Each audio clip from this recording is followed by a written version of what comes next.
अहंकार, आलस्य, भोग, और मैं चाह कर भी इनसे छुटकारा नहीं पा सक रहा। मैं क्या करूं कि मुझे इन सब से तृप्ति मिल जाए।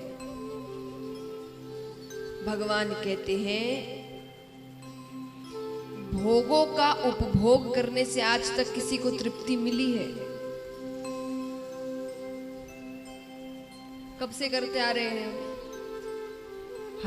हर जन्म में ही भोग तो करते ही हैं, चाहे वो पशु का जन्म हो, मनुष्य का जन्म हो। आज तक तृप्ति मिली? भोजन करते हैं, एक बार के लिए लगता है पेट भर गया, इससे ज्यादा फिर 2-3 घंटे बाद भूख लगती है। तो इनसे तृप्ति नहीं मिल सकती। भगवान कहते हैं आंखों को हमेशा अच्छा दृश्य चाहिए। किसी के साथ ऐसा हुआ है कि उसने कहीं घूम आए, बहुत सुंदर दृश्य देख लिया कई दिनों तक, फिर वो कहे कि भाई बहुत दिन हो गए अच्छे दृश्य देखे हुए, अब कुछ भयानक देखते हैं। ऐसी इच्छा करती है किसी की? नाक को हमेशा अच्छी सुगंध चाहिए, त्वचा को हमेशा अच्छा स्पर्श चाहिए। इन चीजों से तृप्ति नहीं मिलती, तृप्ति त्याग से मिलती है। अगर किसी चीज को छोड़ना है तो उसका त्याग करना पड़ेगा। हम सोच ले, क्योंकि कई जन ऐसा उदाहरण देते हैं कि अगर किसी चीज को छोड़ना है तो इतना कर लो कि उससे मन भर जाए।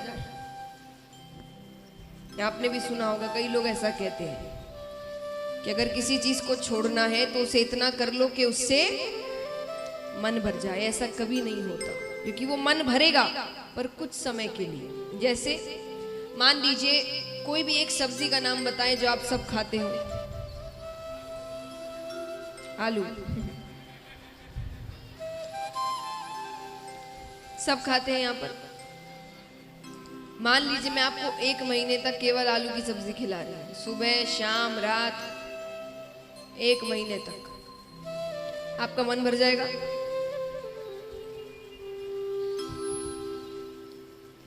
एक महीने तक नाश्ते में, दोपहर के खाने में, शाम के नाश्ते में, रात के खाने में मन भरेगा कि नहीं भरेगा? सबका ही भर जाएगा एक बार के लिए कि अब कुछ और बनाऊं भाई, रोज रोज एक ही चीज देखने को मिल रही है।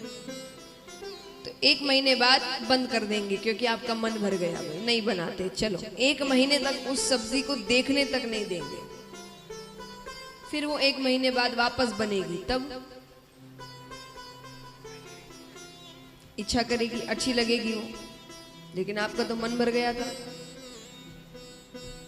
तो भोग भी यही है। अगर हम सोचेंगे कि इतना कर लो कि मन भर जाए, एक बार भरेगा मन, एक बार लगेगा कि बस, कुछ समय बाद फिर इच्छा करेगी। तो भगवान कहते हैं अगर तृप्ति चाहिए तो त्याग करना पड़ेगा। प्रहलाद जी कहते त्याग कैसे करें, आपने दुनिया इतनी सुंदर बनाई है, इसको कोई कैसे छोड़ दे, इन मोह माया से कोई कैसे दूर रहे। भगवान कहते हैं ये दुनिया इसीलिए सुंदर नहीं बनाई थी कि तुम मुझे ही भूल जाओ। मैंने दुनिया इसीलिए सुंदर बनाई थी ताकि मेरा भजन करने में तुम्हें कोई तकलीफ ना हो। सब कुछ दिया तुम्हें, घर दिया, परिवार दिया, रिश्तेदार दिए, कि तुम्हें कहीं से कोई चिंता ना हो। अब मान लीजिए आपको घर की पूजा करनी है, आप पूजा करने बैठ ही रहे हैं कि पता चला कि छोटा बच्चा है, वो सो रहा था, वो उठ गया, रो रहा है जोर से।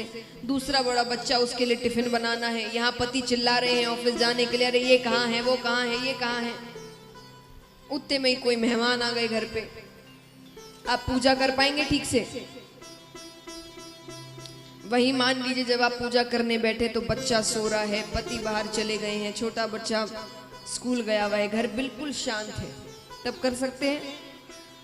तो भगवान ने कहा मैंने तुमको हर जगह से सब कुछ दिया कि तुम्हें मेरा भजन करने में दिक्कत ना हो।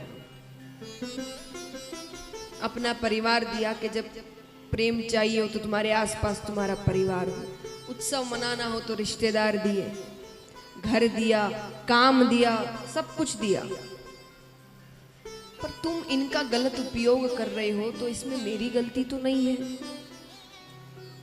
तुम्हारी गलती है। एक सेठ जी थे, धर्म के बहुत कार्य करते थे, सेवा इत्यादि करते रहते थे। उन्हें एक बार पता चला किसी गांव में पानी की बहुत किल्लत है, महिलाओं को दूर दूर गांव पानी लेने जाना पड़ता है। तो उन्होंने उसी गांव में कुआं बनवा दिया। अब वहां की महिलाओं के लिए अच्छा हो गया, अब उनको दूर गांव पानी लेने नहीं जाना पड़ता था। कुछ दिनों बाद उसी कुएं के पास कुछ बच्चे खेल रहे थे, उसमें से एक बच्ची कुएं में गिरकर मर जाती है। अब उस बच्ची के पिताजी कहते हैं कि सेठ जी की वजह से मेरी बच्ची मरी, ना तो ये कुआं बनवाते और ना इसमें बच्ची गिरकर मरते।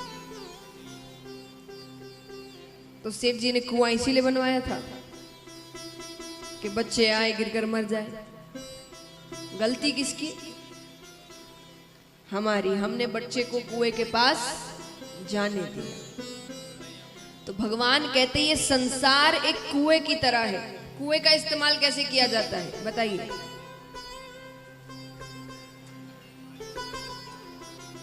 पानी निकालने के लिए बाल्टी अंदर डालो, उसमें से पानी निकालो। ऐसे ही निकालते ना कि खुद अंदर कूदते हैं, बाल्टी से पानी लेकर आते हैं।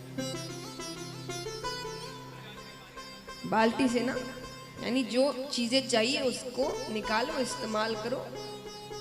तो संसार कहते, भगवान ने कहा संसार एक कुआं है, उसमें से अपनी जरूरत की चीजें निकालो और जियो। अब तुम कूद के काम करोगे और फिर कहोगे हम तो मर गए, हम तो बाहर ही नहीं आ पा रहे, तो मेरी गलती थोड़ी है, तो तुम्हारी गलती है। तो भगवान कहते हैं संसार को भोग की दृष्टि से मत देखो, क्या ले लूं, क्या ले लूं, क्या ले लूं। भगवत दृष्टि से देखो, क्या दे दूं, कितनी सहायता कर दूं। संसार बुरा नहीं है, बुरे हम हैं। बुराई हमारी नजर में है। अपने आप को जिस दिन बदलोगे ना, उस दिन संसार बदल जाएगा। लोग कहते हैं आजकल ऐसा हो रहा है, ऐसा हो रहा है, ऐसा कर रहे हैं, वैसा कर रहे हैं। कौन कर रहे हैं? दुनिया बड़ी खराब हो गई है। कौन सी दुनिया? दूसरा ग्रह कोई? ये जो लोग खराब काम कर रहे हैं, कोई और ग्रह से आए हैं? कौन है ये सब? हम ही तो हैं। एक व्यक्ति रास्ते से जा रहा है, रास्ता एकदम साफ, कुछ नहीं गिरा उस रास्ते पर, छोटा सा पेपर भी नहीं मिलेगा। उसके हाथ में एक चिप्स का पैकेट है। उसने सोचा ये फेंकेंगे कहाँ, हवा से उड़कर चला जाएगा, यहाँ तो पता भी नहीं चलेगा। उसने फेंका, वो सच में उड़ के कहीं चला गया। 5-6 दिन बाद उसी रास्ते से वापस जा रहा है, वहां बहुत सी गंदगी पड़ी है, पानी की बोतल्स है, चिप्स की पैकेट्स है। वो कहते हुए जाता है सरकार ने कितनी गंदगी कर रखी है, क्या काम कर रहे हैं। शुरुआत किसने करी? पर हम नहीं बदलेंगे। जहां दिन में एक बार सफाई होती है, 10 बार करो, पर करनी तो तुमको ही पड़ेगी। हम नहीं बदलेंगे तो ऐसे देश भी नहीं बदलेगा। ये सच्ची बात है। कोई कितना कर सकता है, सबने अपने सर पर नहीं रखा है ना, देश सिर्फ हमारे ऊपर है। कोशिशें कर सकते हैं, अब कोई और लागू ही ना करे तो वही छोड़ो भाई, मुझे क्या करना। उन्हें कितनी तकलीफ होगी, कितने समय तक होगी, उनका काम चल रहा है। काम आपका रुकेगा, देश आपका खराब होगा, नाम आपका खराब होगा। अपने घर में ऐसे गंदगी करते हो क्या? कथाओं में हम आते हैं, आपके जाने के बाद अगर कथाओं में जब पंडाल से सब चले जाते हैं, तब कोई व्यक्ति आकर देखे कितनी चीजें फेंकी हुई होती है। अपने घर के मंदिर में फेंक देते हैं ऐसे आप। ये क्या है? 7 दिन मंदिर ही तो है, भगवान बैठे हैं, भगवान की कथा हो रही है, तो इस मंदिर में आप क्यों चीजें फेंक कर जा रहे हैं? आप ना करें, आपके बच्चे भी करें तो बच्चों को भी बचपन से सीख दे कि यहाँ नहीं फेंकना।